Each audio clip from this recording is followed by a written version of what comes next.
welcome to Saturday Shorties. Today we're taking a look at a toy from a line that was, to say the least, heavily inspired by G.I. Joe. Or let's just call it a knockoff. So meet John Hannibal Smith. This figure was released in 1984 with, at least one original body part? Maybe more, I'm not sure.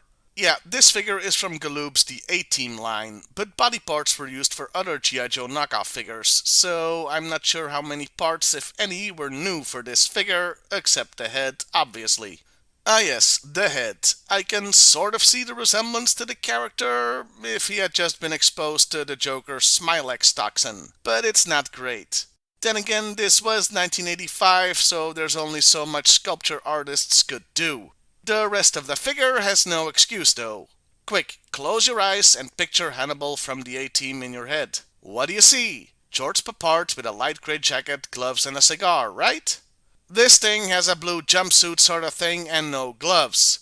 Compared to the outfit, the head sculpt is a work of art, like clothes but no cigar. Detailing on the figure is okay, I guess, but nothing to write home about. There's some paint applications and sculpted details, but nothing to wow me.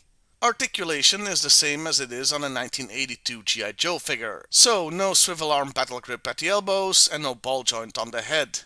No ball joint I can understand, as G.I. Joe didn't have that until 1985 either, but the lack of battle grip is just down to being cheap on Galoob's part.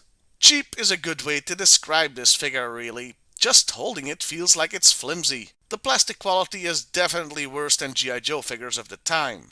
The toy did come with accessories, though it's not 100% clear which ones. You see, this figure was only released as part of a 4-pack with the other members of the team, and although it's implied the accessories in the bubble beneath each figure are theirs, meaning Hannibal would get the demolition stuff, you can easily mix and match.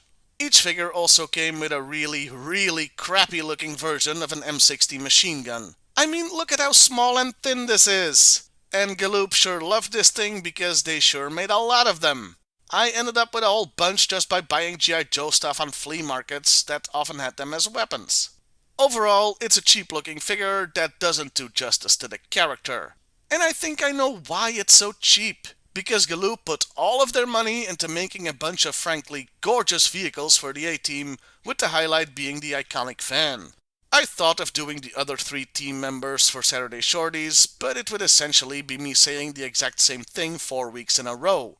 Alright head sculpts, outfits that don't match the characters, especially face, but especially Murdoch, plus cheap looking and cheap feeling. And hey, this way I get to say I did 4 reviews all in one. I love it when a plan comes together. I guess I could talk about the bad guys, as Galoob made 4 of those too, but I'd have to buy them first as I don't have them, so don't hold your breath. If you want to learn more about Hannibal and the A-Team, I don't know, Google it. But if you've come this far in the video without actually knowing what the A-Team is, then you're a fool and I pity you. Well, I'll see you next time everybody, and hey, why not like, share and subscribe if that's your thing.